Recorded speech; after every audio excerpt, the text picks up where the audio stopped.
Okay, welcome back. Now what it is I'm trying to do, I've picked up this this watch on eBay.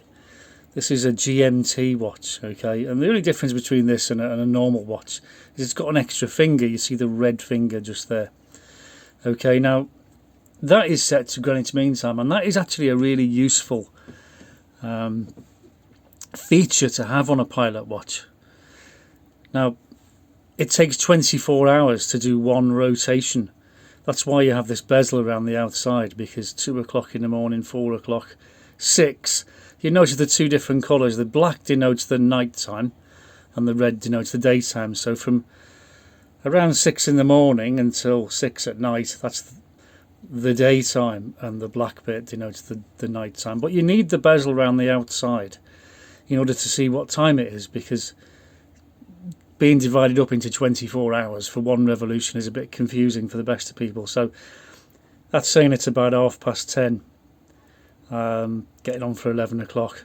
Let's see, 12 midday would be down at the bottom there. So the bezel doesn't really do anything unless you wanted to offset it. You wanted to say, well, I'm in a country that's an hour difference between GMT, so what time is it now? So it's 12:30.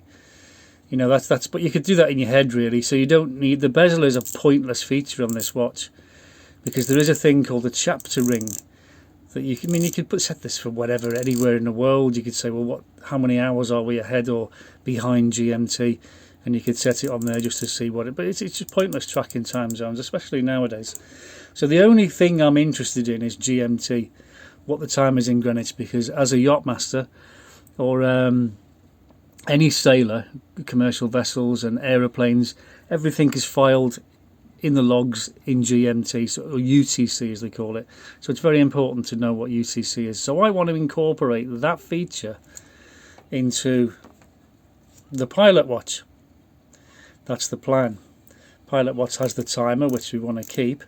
But what we don't have, see, if I were to put a GMT movement into this watch, you see, you just have a finger and you wouldn't really know what time it was. So you'd have to go for a chapter dial, which is a dial that goes around the inside of the watch, on the edge of the face, all the way around.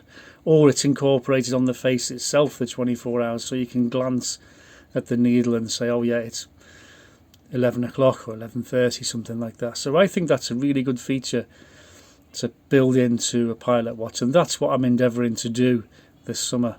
My little experiment. Thanks for watching.